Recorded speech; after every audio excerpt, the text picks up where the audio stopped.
Africa Content TV. Kẹ́dà ó fi ní ẹ̀dá ẹgbẹ́ lára olóró oúnjẹ. Ọlọ́run kórìíra kíjọba kan wà nípò kébi ó sì máa pa àwọn èèyàn. Kódà bó jẹ́ pé òun kọ́ ló dá sílẹ̀ o. Kọ́mọ nípa ẹ o. N ta gbé ẹ̀dá síjọba sí ni pé lọ ṣàtúnṣe. Wọ́n ti bà á jẹ́ tẹ́lẹ̀ gbogbo ayé ló mọ̀. Wọ́n ti bà á jẹ́ tẹ́lẹ̀ gbogbo ayé ló mọ̀. Kébi ọmọ pànìyàn ó wà nínú nǹkan tí ń bí Ọlọ́run o. Nínú sàárà tó lè ṣe tí máa ń yára mú ìyọ́nú Ọlọ́run wá ni kò fún àwọn èèyàn lóúnjẹ. Al-Qur'an ni wa ma adraka mal aqaba fakku raqaba aw it'amu fi yawmin dhi mashqaba yatiman dha makraba aw miskinan dha matraba. Aw it'amu fi yawmin dhi mashqaba. Ọlọ́run láwọn tí mo yọ́nú sí jù làwọn tó jẹ́ wípé níjọ́ ebi àwọn tí wọ́n ń ṣàánú ènìyàn tí ń fún àwọn èèyàn lóúnjẹ. Ebi dé bàbá wa president ebi dé Nàìjíríà. Àníyàn dáadáa lẹ́ni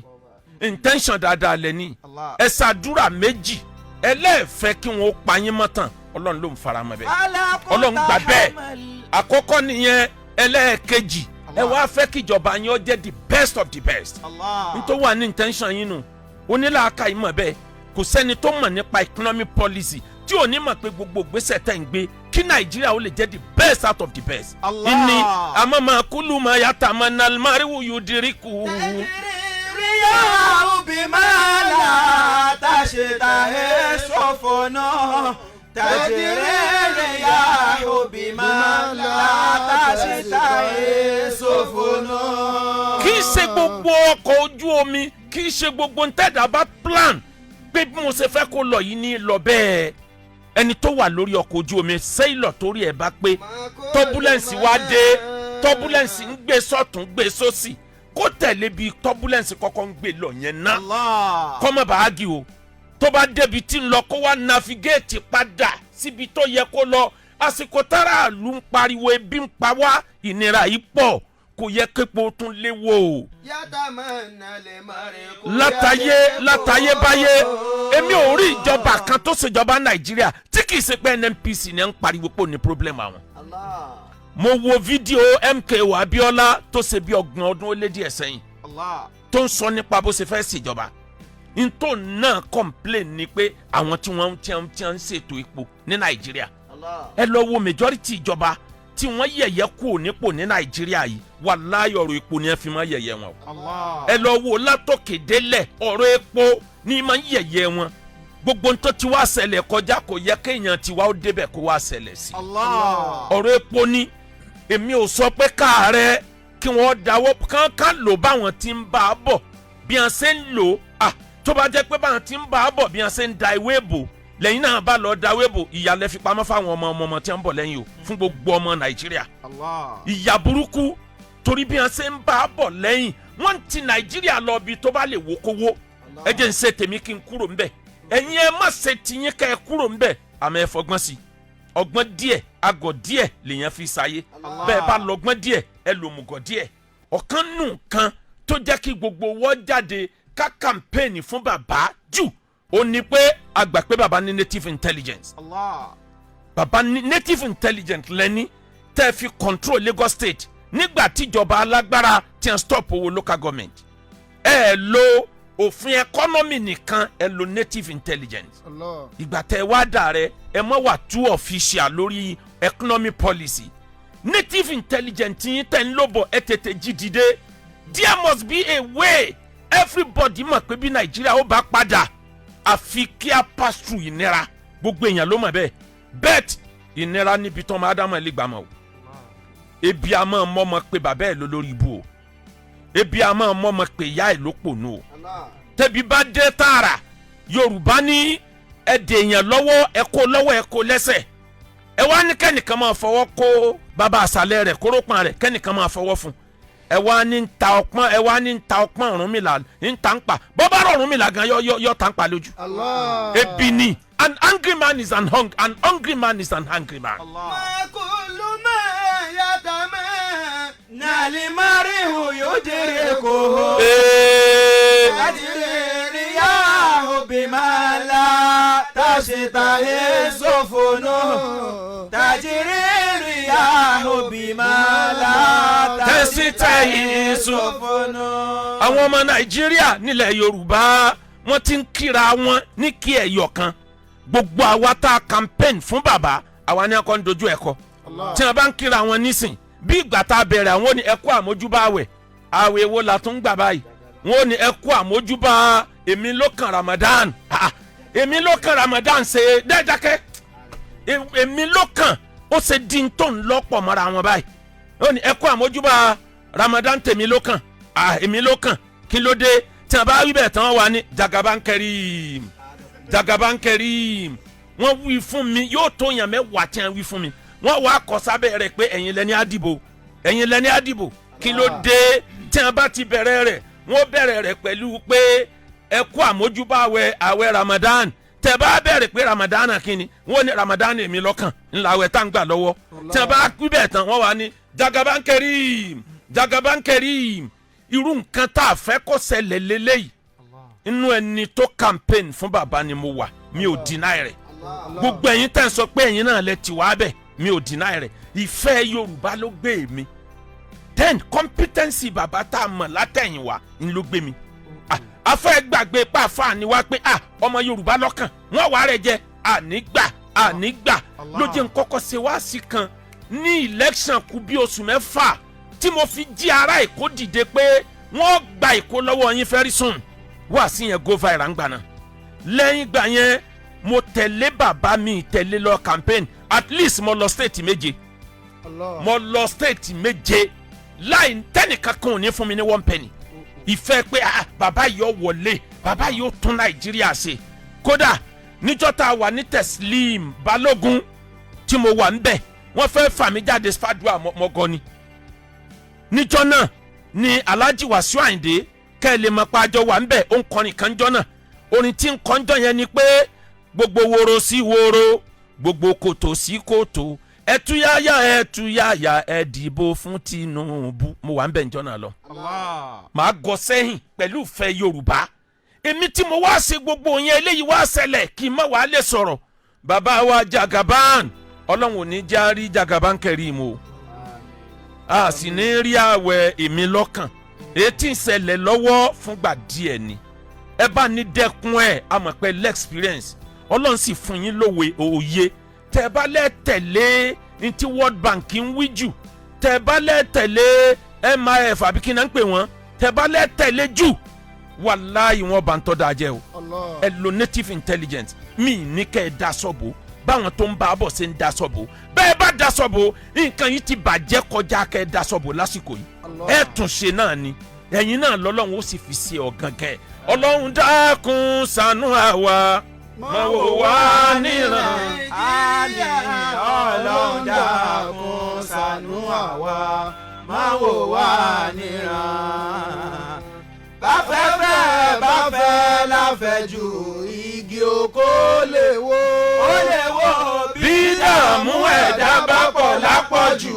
ẹ̀mí ẹ̀dá lè pin. Ó lè pin. Ọlọ́run dákun ṣàánú àwa má wò wá níran. ọgbọ́n díẹ̀ àgọ̀ díẹ̀ lẹ̀dá fi ṣàyé ẹ̀dá tó fẹ́ gun staircase yẹn wọ́n ti wá dà mí sí àmọ́ ó ń táìmù ara ẹ̀ pé aago mẹ́jọ 3 minutes ni mo gbọ́dọ̀ fi gun staircase dókè kò wá má ní pé omi wà lórí staircase ibi òkè tí ń lọ lọ́sàrànjúmọ́ ni wọ́n ń bẹ́ẹ̀ lọ gàì tó báyìí tẹ́sẹ̀ ẹ̀ báyìí yọ ibi tí ó ti bára ẹ̀ á kọjá ibi tó ti bẹ̀rẹ̀ àti gun staircase. ọgbọ́n díẹ̀ àgọ̀ díẹ̀ lẹ̀dá fi ṣàyé ẹ dákun ìyẹn ló fà tó jẹ́ pé nígbà ayé Umaru ní law mata shatun ala sa'atil furad la dhanantu bi anna Allah sa'ili anha yawm al-qiyamah. ó lé ńgbà tí mo ń bẹ ní ìjọba mùsùlùmí yìí báńdìrì ìlú mi tí mo ń ṣèjọba lé lórí tí ewúrẹ́ lásán tẹ́bi bá pa ewúrẹ́ kú sí báńdìrì mi mẹ́ni ó lé ewúrẹ́ mi mà bó ṣe débẹ̀ o ewúrẹ́ àwárí nǹkan jẹ ebi wá pa tó fi kú ó ní Ọlọ́run kẹran wájú Ọlọ́run òun lọ́lọ́run ó bi léèrè ewúrẹ́ nìyẹn ká tó wá pé nìyàn ebi yìí pọ̀ bàbá àràbà tó ń ra mú odò ń gbá rere àwọn tó máa wẹ̀ ń bodò lọ. àwọn tó máa wẹ̀ ń bodò lọ. àwọn tó máa wẹ̀ ń bodò lọ. tó bá wá rí bẹ́ẹ̀ epo 850 something naira 1002 là ń ra o. kò wá sí price control mọ́. kí wọ́n bá ta epo ní 2000 naira aráàlú lè má bínú tó bá ti jẹ́ pé enabling environment ń bẹ fún wọn láti sanwó epo yẹn. àwọn tí wọ́n fi nàìjíríà compare amẹ́ríkà iye tí wọ́n ń tepo ní germany iye tí wọ́n ń tepo ní uk ṣé iye tí wọ́n ń gbà lówó ṣẹ́ ni wọ́n ń gbà ń bẹ̀. tá a bá sọ̀rọ̀ dáadáa ní ti ń ṣẹlẹ̀ bọ̀ yìí yóò sọ ọ̀pọ̀lọpọ̀ ọmọ nàìjíríà yóò sọ wọ́n dèrò ná. torí gbogbo òfin ọlọ́run làwọn èèyàn ti tàn pa lójú gbogbo òfin bíbélì wọ́n tàn pa lójú òfin mẹ́wẹ̀ẹ̀wá 10 commandment gbogbo òfin ọlọ́run tí ń bẹ nínú quran wọ́n tàn pa lójú bí ṣe ń bẹ nínú quran àwọn òfin kan bẹ tó jọra wọn la quran fi ni wakatabna ale ìfìyà anna nafsa anna aina bil aini bí mo ṣe kọ sínú tírà àtàkọ́kọ́ ni mo kọ sínú èyí náà kí ni nǹkan tí mo fẹ́ lò ẹ wò ó lápèjúwe níbi tí nǹkan bàjẹ́ dé tá a bá ní ká wò nínú Quran Ọlọ́run sọ fún wa Quran chapter 6 verse 151 dá mi lóhùn aláàkọ́.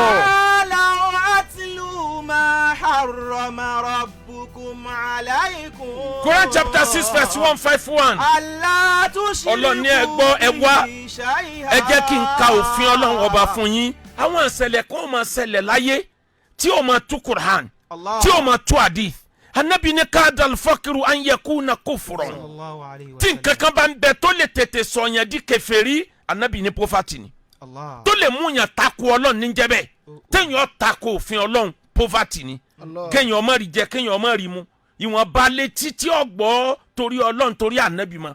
ẹlòmíì ò rò pin pé ńgbà tóun ò tí ì kú gan kí lòun ń ṣe ebi mà ní majority ọmọ nàìjíríà ti dalágbé o àwọn tí wọ́n ń bẹ lẹ́gbẹ̀ẹ́gbẹ́ ìjọba má lè má jẹ́ kí ìjọba ó mọ̀ pé 80% ọmọ nàìjíríà ti dalágbé o àwọn tí wọ́n bá rí jẹ rí mu ẹ̀yin tẹ́ ń kọ mẹ́sẹ̀gì sí mi máa ka omi títí omi jẹ́ ògbójú mi nǹkan filẹ̀ torí mo rí pé mi ò ní solution nígbà téèyàn bíi 200 ní bá ń kọ ẹ dákun mi ò tí ì jẹun látàárọ̀ tí wọ́n bá ń kọ sírù mi n bá déèyàn bíi mẹ́wàá lóun bó ṣe 5,000 nígbà tí ọba ẹ kọjá 50,000 èmi náà ká rẹ pé èló lèmi náà ti rí láàárọ̀ yìí èló lèmi náà ti rí gbogbo wọn kàn á kàn jọ sùn nù àdánwò ayé ni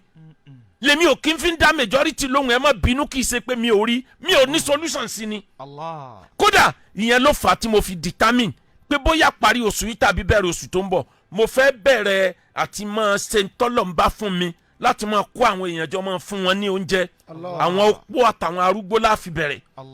a sì máa béèrè àwọn tó bá lè ràn wá lọ́wọ́ lórí ẹ̀ a máa fún wọn lóúnjẹ lásìkò ebi yìí tọrọ lọ ní àwọn tó ń fẹ́ràn jù làwọn tí ń fún àwọn èèyàn lóúnjẹ lásìkò ebi bó ṣe èèyàn mẹ́fà ni ó dì mọ́ báàgì ráìsì kan a máa gbìyànjú ẹ̀ bó bá ṣe èèyàn 100 kan la bá lè dá lọ́run lóṣù kan àṣẹ díẹ̀ ń bẹ ni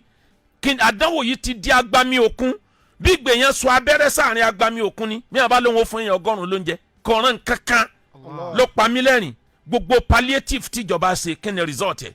rọ́ngàndì ní bọ́ sí àwọn olóṣèlú mi gbà wọ́n kó sílé díjọ́ tí wọ́n tún campaign ní 2027 wọ́n kó rẹ̀ sí ilé dìgbà yẹn náà àwọn míì tọ́gbà tí wọ́n kó síta àwọn àfáà míì gan gbà àwọn àti fámìlì wọn àtàwọn olólùfẹ́ wọn ni wọ́n fún àwọn pásítọ̀ míì náà gbà àwọn olórí aláwo míì náà gbà ọwọ́ ìdílé wọn àtàwọn ará àdúgbò wọn ni wọ́n fún ọlọ́run ọ̀dá ọwọ́ ènìyàn gbogbo ẹ̀dá tí ń bẹ láyé ọlọ́run ọ̀dá ìjọba kan kó dìtámì pé wọ́n mọ̀ bọ́ aráàlú kò sí ìjọba tó lè bọ́ ara ayé ọlọ́run fún wa lọ́wọ́ ó fún wa lẹ́sẹ̀ alámúnájà aláwọ̀ àìnẹ́ni ọlọ́run ní sẹ́mi fún wa lójú ni sẹ́mi fún wa lẹ́sẹ̀ ni sẹ́mi fún wa lọ́wọ́ ni ẹ create an enabling environment tí wọ́n ti lọ ṣiṣẹ́ ní. májídà ọmọ ìyá mi àràbà tún ra mú odò ń gbá rere. àwọn tó máa wẹ̀ ń bodò lọ àwọn tó máa wẹ̀ ń bodò lọ àwọn tó máa wẹ̀ ń bodò lọ. Quran chapter 6 verse 151. Qul ta'alaw atlu ma harrama rabbukum alaykum. Qul ta'alaw ẹ wá ẹ jẹ́ ká kà fúnra wa. Ntọ́lọ́run sọ pé ká má ṣe àwọn òfin Ọlọ́run tó là gbọ́dọ̀ débẹ̀. Àkọ́kọ́ ni pé Ọlọ́run ní ẹ má ní Ọlọ́run míì lẹ́yìn èmi Ọlọ́run. Ẹ má forí balẹ̀ fún nǹkan míì lẹ́yìn èmi Ọlọ́run. Ẹ má ta epo sílẹ̀ fún nǹkan míì lẹ́yìn èmi Ọlọ́run. Ẹ má gbà pálágbára kan bẹ́ẹ̀nbì kan lẹ́yìn èmi Ọlọ́run. Òfin àkọ́kọ́ nìyẹn. Bẹ́ẹ̀ náà ló wà nínú Bíbélì náà. Ìwọ kò gbọ́dọ̀ sin Ọlọ́run míì lẹ́yìn mi. Thou shalt not worship any God beside me. O gbọ́dọ̀ sin Ọlọ́run míì lẹ́yìn mi Ọlọ́run. Ẹ wá wo bí òṣì tó kó ọmọ Nàìjíríà dé. Àfáà majority àfáà wọ́n dẹni tí mẹ́bọ mẹ́sìn. Majority pastor ntí aláwo ò lè fi sóògùn ni wọ́n fi ń sóògùn. Wọ́n ń ka orí èèyàn mọ́ àfáà mùsùlùmí lọ́wọ́. Wọ́n ń ka odidi èèyàn mọ́ church ẹlẹ́sìn Christianity. Wọ́n ń ka ìfun àtẹ̀dọ̀mọ́dọ̀ àwọn tí wọ́n jẹ́ aláwo ritualist wá gbáyé. Wọ́n ń gbà wípé Ọlọ́run kan ń bẹ tó jẹ́ Ọlọ́run owó tí ó mówó wá fáwọn. Ẹni tẹ́ ẹ lọ bá pé kó bá yín sóògùn owó kí ni ránkì ẹ̀ nínú ẹni olówó dùn state. Ẹni tẹ́ ẹ lọ bá pé kó bá yín ṣe ritual kí ni ránkì ẹ̀ nínú ẹni olówó state. Ritual mélòó ni Bill Gates ṣe o kó tó dolówó ayé. Ritual mélòó ni Dangote ṣe kó tó dolówó ayé. Àdánwò ti dé àwọn èèyàn ti mú Ọlọ́run míì lẹ́yìn Ọlọ́run nítorí ebi ló tì wọ́n lọ síbẹ̀ kadhal fakiru an yakuna kufura kí n lẹ́lẹ́kejì tẹ̀síwájú. Al-Qur'ani ní ìwọ o gbọ́dọ̀ ṣe rere fáwọn òbí rẹ. Bíbélì ní bọ̀wọ̀ fún bàbá àtìyá rẹ kí ọjọ́ rẹ kí ó lè bá a pẹ́ lórílẹ̀. Al-Qur'ani wá ní ṣe rere fáwọn òbí rẹ. Múnú àwọn òbí rẹ dùn. Má bà òbí nú jẹ́. Ebi ti dé Nàìjíríà o. A ti ń rí ọmọ tí ń fọ́ bàbá ẹ̀ létí ń ta gbangba o.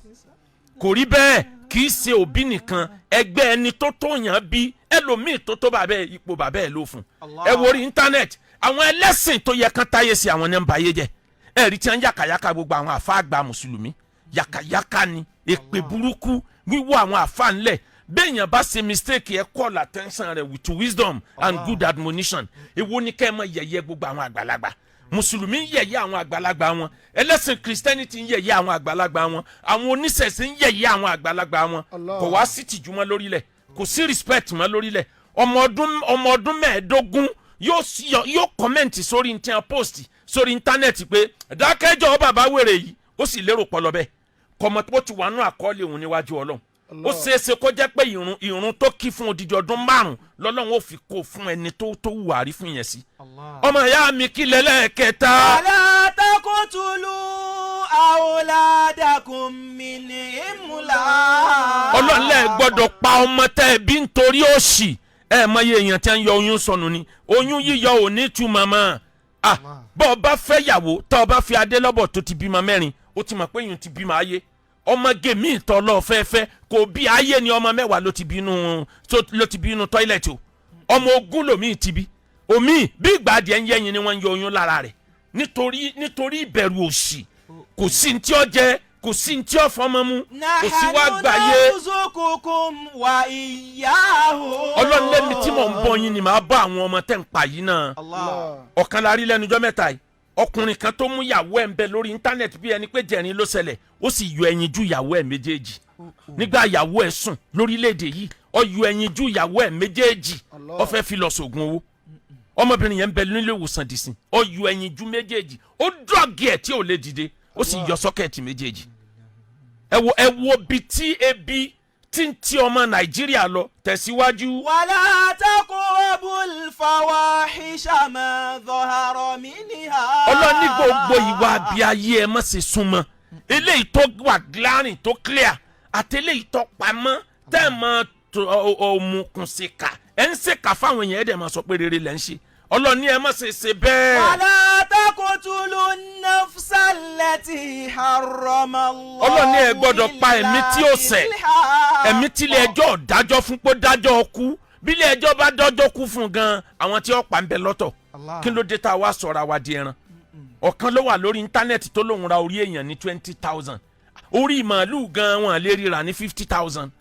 orí èèyàn wá di 20,000 naira kí ló fà á kadal fakiru an yakuna kufran bí ebi bá dé ọmọ èèyàn tàpá sófin Ọlọ́run tẹ̀síwájú. wàlá taqrabu malal yatima illa. Ọlọ́run ní owó ọmọ òrukàn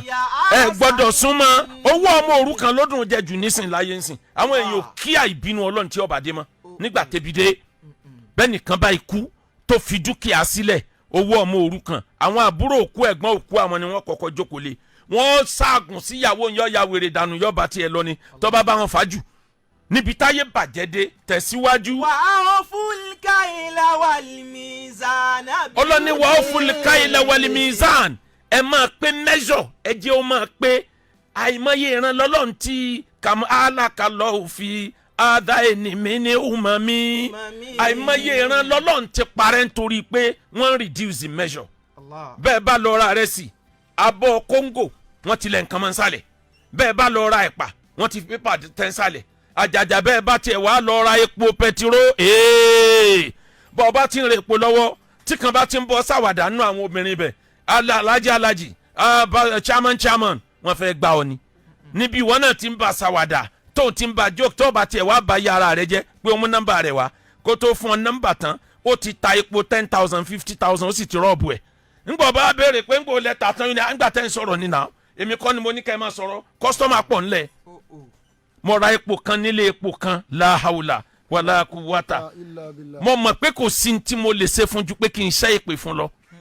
ọ̀gá mi kan ló pè mí lórí fóònù àfáà tí mo respect déédéé ìgbà tó fẹ́ ta epo ní kọ́ọ̀lù yìí wọlé mo bá gbé mọ̀ ń sáná kúmùláì àti ó ti ń gbọ́ àná kúmùláì tí mo ń ṣe la hawla wala quwwata epo 40,000 ó sì ta epo 10,000 ní 1,000 naira per litre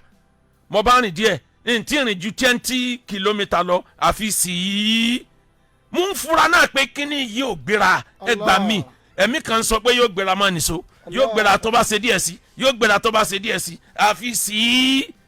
mo á dúró sójú kan mo ṣẹ̀ṣẹ̀ ń wẹ́ni tí ó bá mi fi gálọ́ọ̀nù ra epo nígbà tí ò sépo nígbà mo wá padà répo ra mo á padà abẹ́ mo ní ìwọ ó sì ṣe mí báyìí ìwọ nu Ọlọ́run àjọ kóra wa sí ní Nàìjíríà mọyì èèyàn tí ń sunlé epo ni mọyì èèyàn tó kú níbi tí náà ti gbìn nílé epo ni nítorí ìnira tí àwọn kan dẹ gbogbo ẹni ọ̀fara ni ọmọ Nàìjíríà látijọ́ Nàìjíríà ti ń bẹ ẹ̀yin àtọrọmọdọ́mọ yín ẹ̀ lè bọ́lọ̀ dáadáa ìnira yìí pọ̀ ebi yìí pọ̀ tẹ̀síwájú. la nukallifu nafsan illa wus'aha. ọ̀kan lẹ́rí lẹ́nu jọ́ mẹ́ta yìí àwọn tí wọ́n ń mú àwọn tí wọ́n ń ta epo gan ni wọ́n ló sojú wọn ó ń ta epo lọ́wọ́ wọn ni ọyọ nọ́ọ̀sù kò nù mọ́tò mítà ń rí ìdí atẹ́gùn lásán ní wọnú epo ọ̀lọ́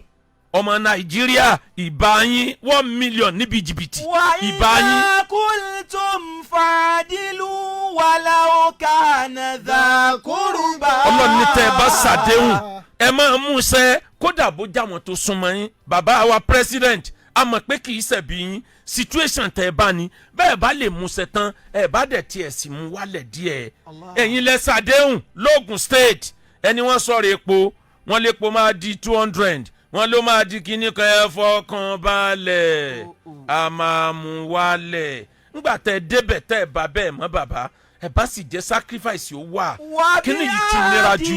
àwọn olólùfẹ́ yín là ń bẹ̀ yín àwa tá a fẹ́ràn yín là ń bẹ̀ yín ẹ dákun ẹ lo native intelligence ẹ má tẹ̀lé òfin economy nìkan ara ni aráàlú tó lè tẹ̀síwájú òfin àdéhùn tẹ́ ẹ bá bọ́lọ́hún ṣe ẹ mú un ṣẹ kí ni tí mo sọ débẹ̀ kí ni tí mo sọ débẹ̀ ọjọ́ ti lọ Nàìjíríà wá dojú kejì gbogbo ntọ́lọ̀ ń lóhun ọ̀fẹ́ ńlá ń ṣe báyìí o gbogbo ntọ́lọ̀ ń lóhun ọ̀fẹ́ owó èlé bọ́ọ̀ bá yáwó èlé bó ní business ó ṣe continue níbi ayébádé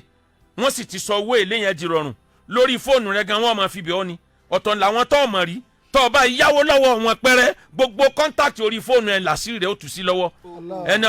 ẹni ọba ọmọ lágbájá kó bá a sọ fún o ọya 50,000 wọ́n wàá pe kọ́ńtàkì bíi ẹgbẹ̀rún nítorí 50,000 àìmọye èèyàn ló ti lọ bínú kú nítorí ìtìjú lẹ́yìn yẹn zina wá popular láyé inú tó cheap jù ń sìn ní zina bọ́lọ́mbà ní ọmọ rí tọrọ kọ́bọ̀ jẹun má sọ pé ọmọ yàn lé ọyàn wàláì bí ajá tó bá lóun mọ ìgbẹ́ jẹ ni tó bá tẹnubọ sọ́kàwé ayé oṣù